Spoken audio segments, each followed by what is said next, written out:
Let's start by reviewing our last match, QPR against Sheffield United, which we drew in an exciting encounter. Certainly, if you were a neutral, with lots of attacks and frantic defending. Was this the performance you wanted, Joe? Well, we kept a clean sheet. That was a positive. Um, I've mentioned it a few times on the forum that the teams that are going to really have success this season are the teams that can keep clean sheets. And it's been a little while since we've done that. You think we didn't keep one? We've not kept one since Swansea. Mm. We haven't actually kept that many this season. And if we've seen obviously we've seen the drop off in us in terms of position in the table. If we're to be able to compete again at the upper end of the table, we've got to start keeping clean sheets. So for me, that was a positive. Sheffield United, I know they're not performing well at the minute, but it is traditionally typically a difficult place to go. Our record there isn't fantastic. So a nil-nil there, I'm very, very happy with. I walk away with that and think, yeah, we'll take that every day of the week. All right, well, that's good. It's nice to see you so happy. Um, Yeah. do you think, Matt, that Stefan's swapping of Dunn and Mabengi, bringing in Cook for Morrison and replacing Nardi with Hammer, were key to the performance, Matt? Well, third half, I thought Mbenge's runs overlapping were a positive. Yeah, I thought it was something different that we have seen. Um, Jimmy this season hasn't been at his best going forward, so it's quite refreshing to see Mbenge to do that. And I think the fans wouldn't mind something like that going forward. And I thought Dunn overall had quite a solid game. I think it's in the back. A few um, a few iffy moments when Cook and Dunn had that sort of header together. They didn't really yeah, communicate, yeah, but I thought for most of the game, I thought he was pretty solid with Cook back there. And Hamer, yeah, solid in goal.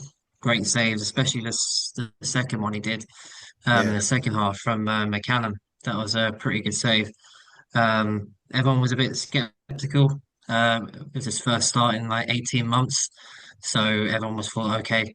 And we're already going into our third goalkeeper of the season. So, um, yeah, short term, I think he'll do a great job for us. But I think in January, I think it's got to be a target for us.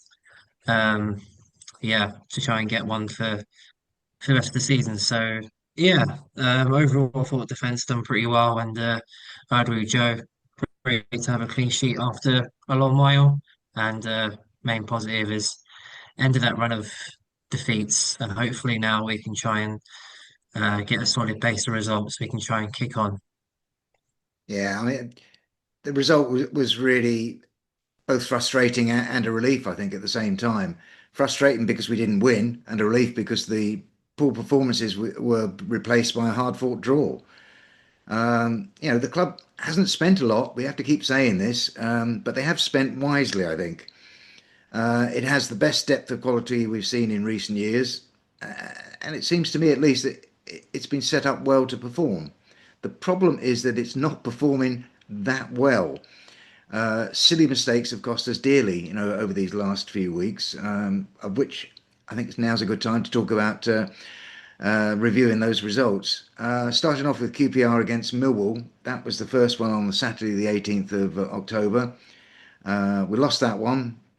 Swansea against QPR was the win that Joe was alluding to with a clean sheet.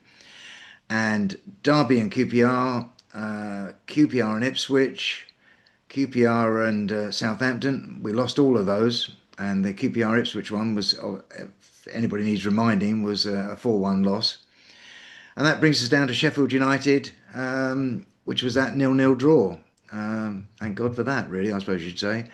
So, 6 games, 1 win, 1 draw, 4 losses, 4 points out of 18, possible 18. And that leaves us still on 16th position, amazingly, still on 16th position with 19 points. Now, our last Rangers roundup was entitled Will It Last? Well, I think we know the answer to that one.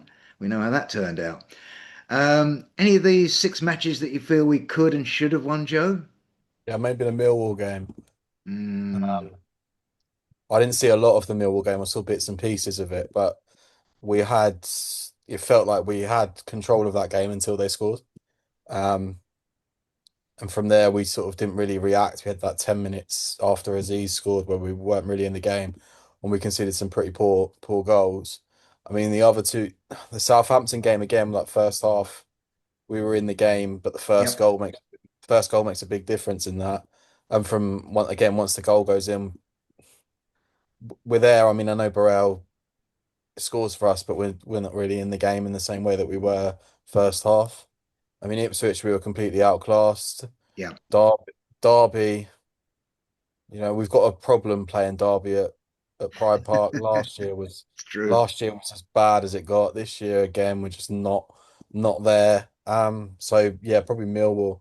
But then saying that, we go into that game with, you know, Smith doing quite well, and then fades in the second half and he gets taken off, and you're playing Kone and Frey up front.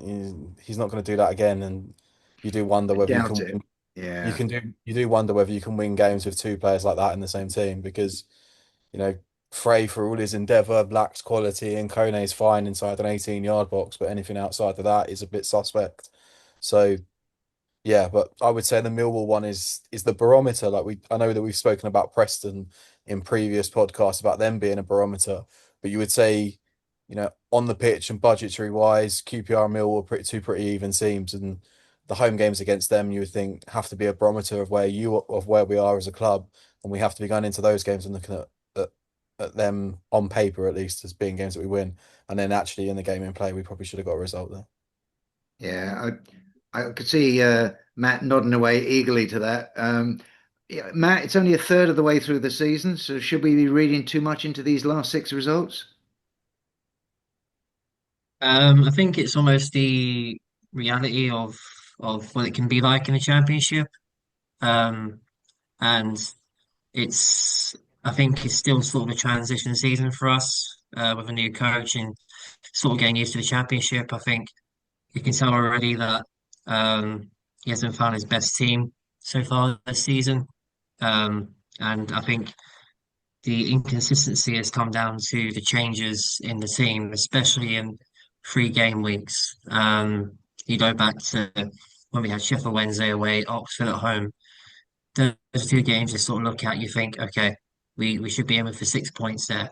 But the lineups varied on that, and especially the lineup against Oxford, you're playing basically two defensive midfielders in Hayden and Fields, and you looked at it, progress the ball forward enough, and you saw the game itself wasn't a classic. So I think the changes overall and uh, and it sort of sums up the inconsistencies of the results so far.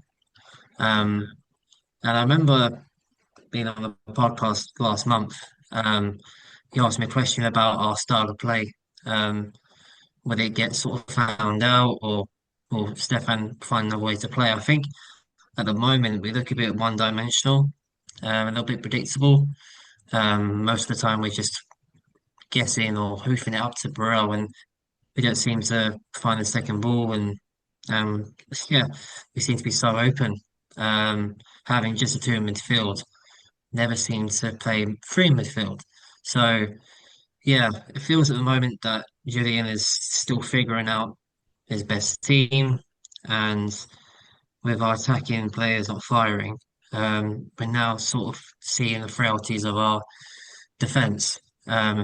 Like Cook can't play week in, week out, and it's not been a very stable defense. With the same, not the same defense, but um, defenders have come in and it's been too inconsistent at the moment. So yeah. Yeah, I think that you've hit on a good point there. Judging by the number of changes he keeps making, he obviously isn't settled on the side yet, which is astonishing, really, how far we are through the season, third of the way through. I was getting quite concerned with those three losses that we were heading towards our annual downward spiral in confidence. But the performances really, as we've pointed out, haven't been that dire. It's rather sporadic poor finishing or sporadic poor defending. The Sheffield United game showed at least that that extra effort does work. When you see QPR chasing around the pitch, they do seem to be more effective when they're chasing the ball and gaining possession and moving fast with it. Just got to hope they keep that up, really. Anyway, our current record after 15 games is 5 wins, 4 draws, and 6 losses, which, given its balance, places us in the lower middle of the championship table, as you'd expect. That said, there are only 4 points between our 16th position and Ipswich in seventh. So there's everything to play for, really. 2 good wins or 2 bad defeats would make all the difference to the club's position. Sadly, I suppose you could also say that about any of the other clubs in that position at the moment as well. But there we go. So we are the third worst team for conceding goals, Matt. Only above the two Sheffield United and Sheffield Wednesday sides. Would you say that's a good place to start with when it comes to identifying our problems?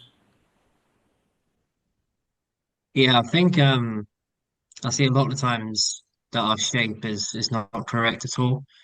I said in my previous point that I think playing two in midfield, I think the third one's got to be a runner to try and track back, and I think Varane it likes to try and play advanced, but he doesn't do it enough, and Madsen's likes to be the creative one.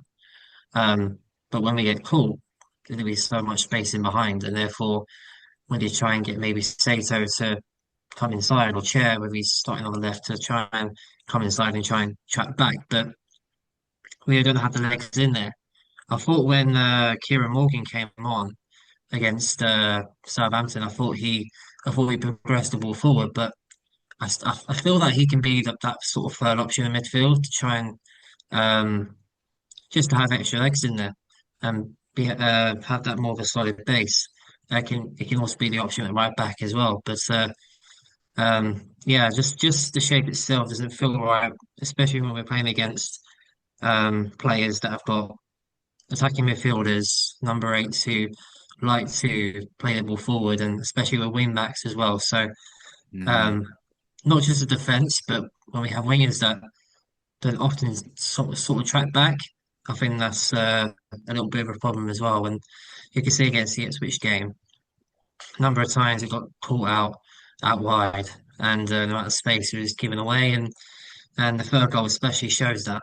Um, yeah, it was too easy of us to come out of our shape, but you can see that it was a little too predictable that they were going to score.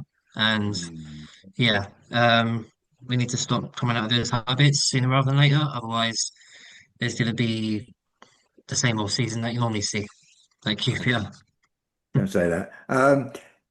Joe, do you think that looking at just the back four now, do you think that Stefan had sort of penciled in his mind the return of JCS at the beginning of the season, but he's had to rely instead more upon Steve Cook and perhaps Liam Morrison more than he thought he would have to? Perhaps, but I do think actually he'd have been Morrison would have been first choice regardless. And I think maybe what he hasn't counted in for is that Morrison's performances haven't quite been at the level that we No, saw him true. this time last season. And also, I don't really think he factored in for Amadou and Benge being as much of a clown as he is. I mean, I I I like the energy of the bloke, So do I. Mm. but whether I like that energy on a football pitch, I'm not 100% sure. Like he reminds me of a poor man's William Gallas because he can play across the back. He can play across the back, but he he loses concentration a lot, and he's liable to get booked every game of the season. Like at this rate, he's going to end up with 20 bookings by the end of the season. It's just Yeah, amazing.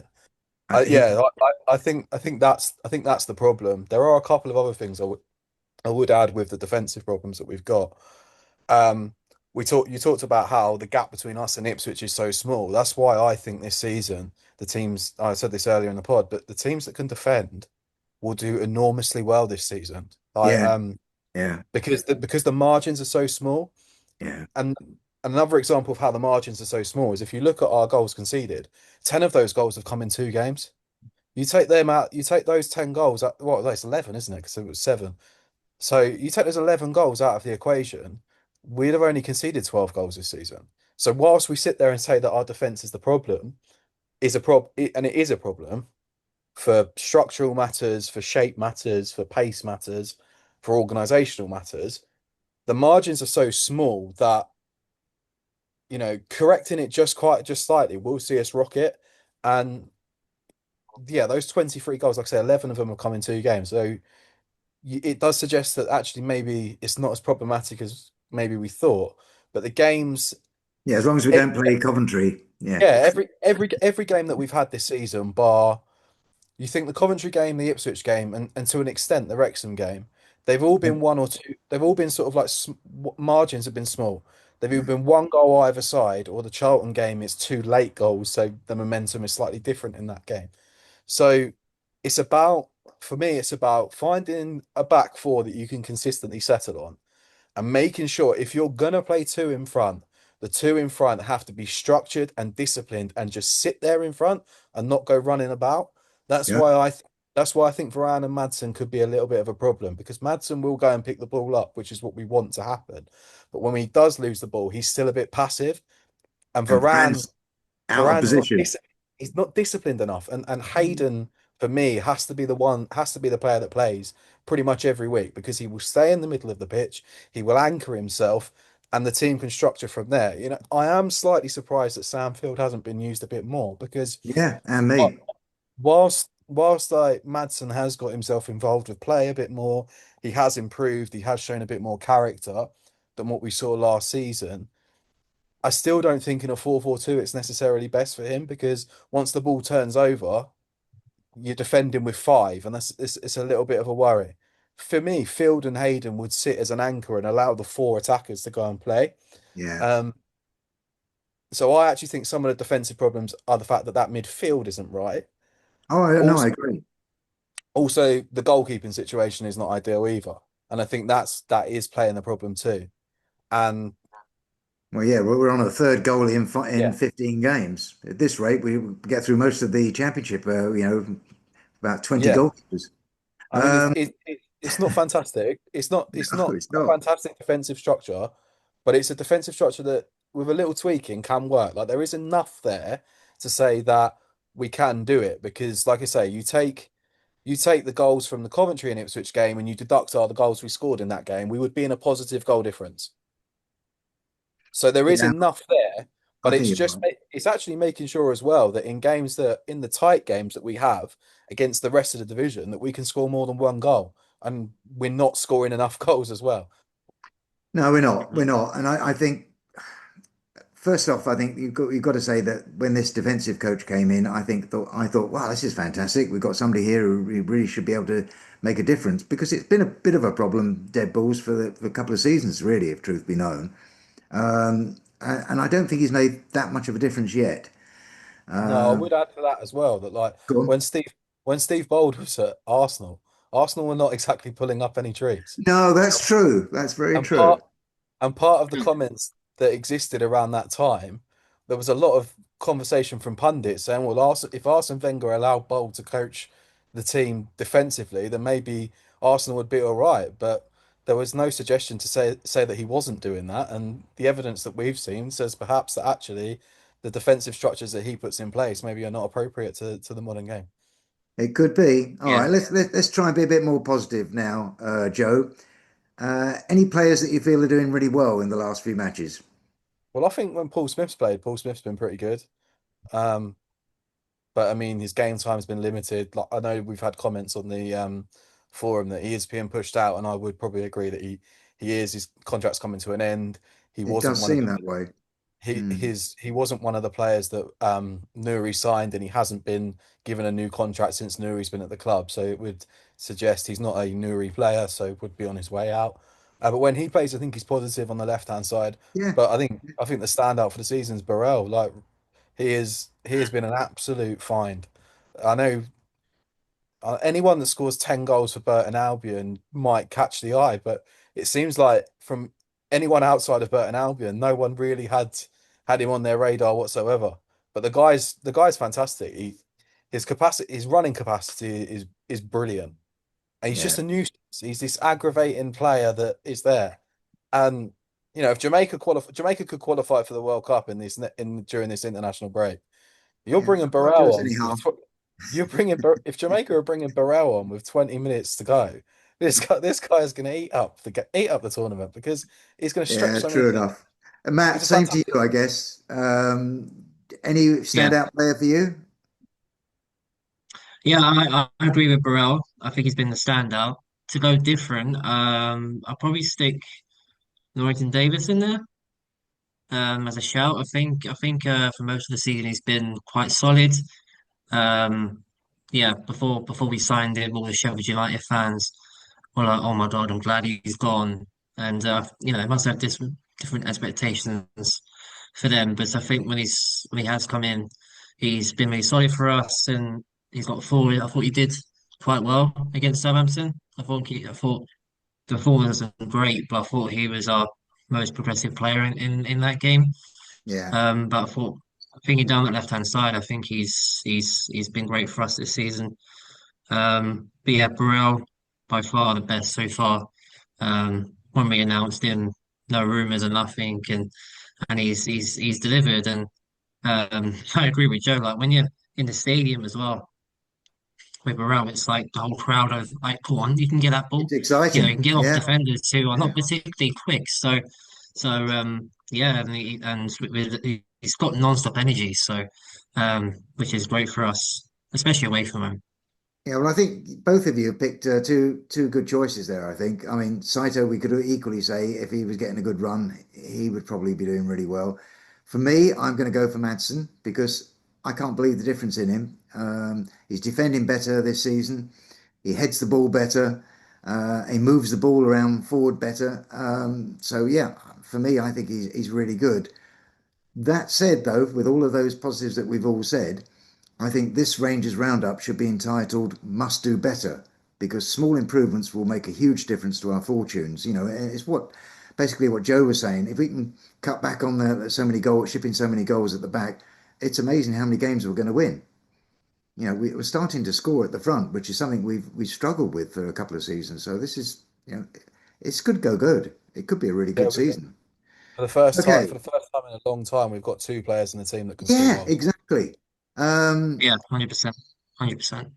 So do we see Hammer as now replacing Nardi long term? Do you think? I think you can get away with him for the season, for the rest of the season. Um, it's like a patch plastering over cracks again in the same way that Begovic was. It's a short term initiative to put him in the team, but I think you've got a goalkeeper there who's rehearsed in the high ball. He can take the ball from corners. He can take the ball from crosses. You Yep. know, we've talked about how fixable the defense is, how it's only small margins that need to be corrected. That is one of the small margins, being Yeah. able to come off your line and collect things. And Hamer will confront on Russian strikers as well in the same way that maybe Nardi doesn't. He's not a fantastic goalkeeper. He's not one of the best in the championship, but he's solid, he's steady. In the same way that Norrington Davis is solid and steady. And those players are so important when you're a mid-table championship team because they can make such a massive difference to the team. No, I And agree. I totally agree. Yeah, I Mhm. guess Matt, if we were talking about this, the only thing you might well turn around and say is that it would be good to vary the play out from the back with him. I noticed that it was all long balls at Sheffield United. Yeah, there might be the way going forward for the next couple of games, just to Mm. try and get a string of results, just to try and get that solid base, um, Some confidence for and him. see how we go. Yeah, it's Marty did it for last season when we picked up some form. He sort of gone back to his old ways, so maybe he might go back to that once we get a positive kill. But at the moment, I think don't change what he's doing right now, and Get on with it. Yeah, watching I the know. game, yeah, watching the game, I felt a little bit more, uh, more calmer. and it was great to see a keeper coming off his line with authority, and I see he was shouting at his defenders quite a bit as well. So it's good to have a keeper that's very vocal as well and experienced, which is the main thing. And can move a bit quicker than Begovic. I think I must say. And yeah, I think as a short term, he'll do great for us this season. And yeah, uh, get him and settled in for a while, and I think we should be okay. I was We need, surprised that he's 37. Like he'll be 38 in a couple of days, in a I few know, days. I know, yeah, I know. I I was watched, as I watched, well.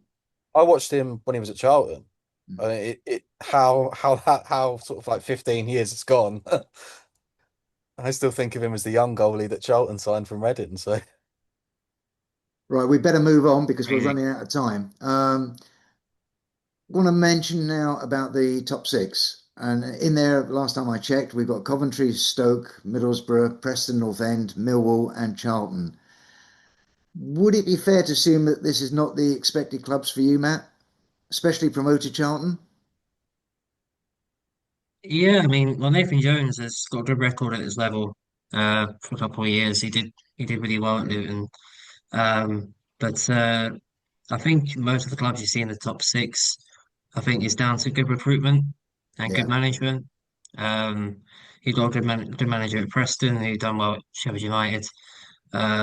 He got Stoke up there who done well at Coventry. So um, yeah, I think got clubs up there that are good recruitment. Millwall as well, who have a good sporting director, and I think that's going to be the theme so far this season. I think down to group recruitment, and you're going to see more in January. And I don't think you're going to see too much movement from now till January, February probably. Um, Coventry yeah, seem to be the most solid, consistent team at the moment. So yeah, I think Derby picked up some form. Birmingham and Wrexham are now sort of getting to adjusting to the league, and um, they will sort of be there and thereabouts, but probably mid-table. But yeah, I think top six might stay as it is for the next couple of weeks. yeah. Matt, that's a good point. I mean, Joe, when are we talking about this?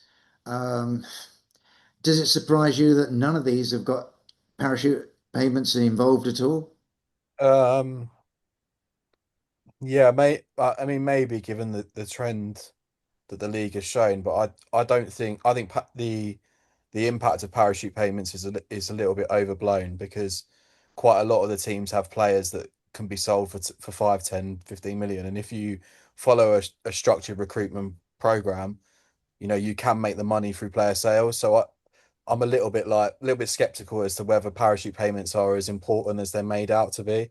I mean, it is a difference when a club has a budget that's a lot higher, but that doesn't there's no excuse to not be smart about things. Like if you do your job properly in recruitment, you can cut corners and ensure that you overlap the parachute payment teams. And I think to some extent that's happened a little bit this season. I do think looking at that though, Hull City are fifth. Hull have really, really caught me off guard. Like I didn't they're the team looking at the top of that table that I'm looking at and thinking, wow, I didn't really realise they were as high as they are. And I've just quickly looked at their team. Their defence is fantastic. John Yeah, Egan, brilliant. Charlie Hughes is a really hot prospect. Ryan Giles is excellent at left back, and Louis Cause nice and steady at right back. The defence makes such a massive difference. You know, I think we all expected Millwall to be towards the top end of the division. I don't think we expected Preston to be there, and I think a lot of Preston's recruitment, the sensible recruitment that Preston have made, is that yeah, they've gone and got four young players who have really revolutionised the team.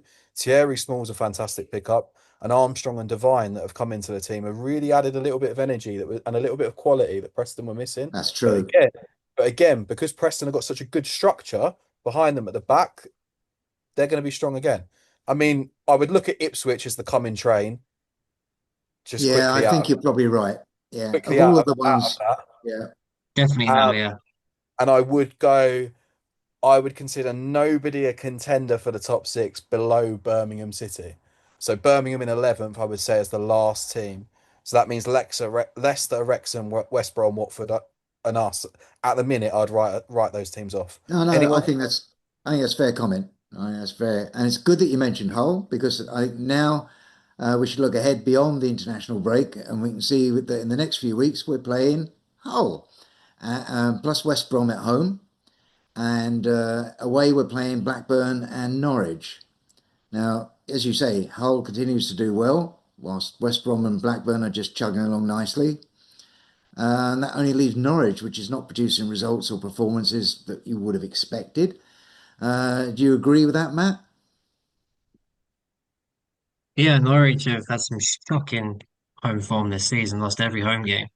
And Liam Manning, good coach at this level, done well at Bristol City last season, but I think he's come across this squad that's had so many changes to it, and it's not suited perfectly for this league at the moment.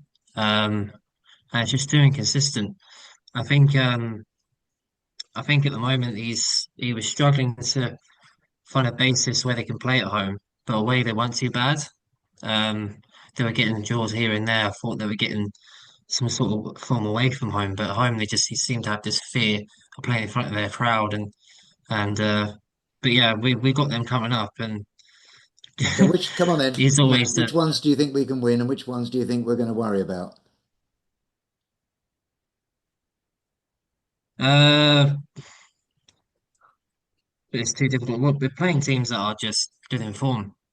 Um, Hull is going to I be a think tricky yeah, one, isn't it? I Hull's think got to be the Hull, tricky one. I think Hull's a must win. Blackburn. I think we can try and Blackburn Yeah, being Blackburn. consistent. I think Wonders hard it there. I think yeah, 3 points from there. Um, yeah, I think the rest can be sort of draws as everyone's picking up at the moment form wise. And Yeah, yeah, I'm with you on that. I reckon that we can win against Norwich, and it'll be draws for problem. Well, if we get a draw against Hull and West Brom, I'd be absolutely delighted. But I think it's unlikely. Um, but I think Blackburn's are definitely a one we could go for a draw. It's a midweek game, so anyway. What about you, Joe? I think we can beat Hull. I think Oh, I love I this. promoted them, and I think we'll beat West Brom too. Um, Hull have had loads of goals in their games, 50 goals in their games this season, So you think they're and open? and there's an even end to kill as end. well. They score as much as they concede, so Um, they're exploitable. West Brom are flat, pretty flat team at the minute. I think both of them are winnable. I think Blackburn's a trickier game because it's midweek and it's a big travel. Not exactly a ground that we tend to do very well at either. Yeah. And Norwich depends on the manager situation. I know they've sacked the man in. It depends who comes in, depends what changes they make to the team. I'm not sorry to see Norwich at the bottom. My dad has never forgiven them. My dad has never forgiven them for 75, 76. So he's quite happy too. Um, yeah, So what I do you think reckon? 7 points? well, I'd like six. Okay. Two wins would be yeah, fine. 6, 7 points. Yeah, I'll be I'd, happy go- with I'd, six, I'd seven go with points. six. In fact, I've got six down. So let's see how well we do when we look at the next review. Okay, well that's it. Our time is up for this Rangers roundup. I hope you found that interesting. The next one will be back with the next international break, which is in 2026, so another year. But meanwhile, look out for our next preview show podcast when James and Dave cover that Millwall fixture that we sort of mentioned. No, not Millwall. Sorry, it's the whole one, isn't it? Many thanks to Matt and Joe, as ever. Thank you all for watching. I'm Bryan Fisher, and this has been another Hoops and Dreams QPR podcast. Come on, you R's.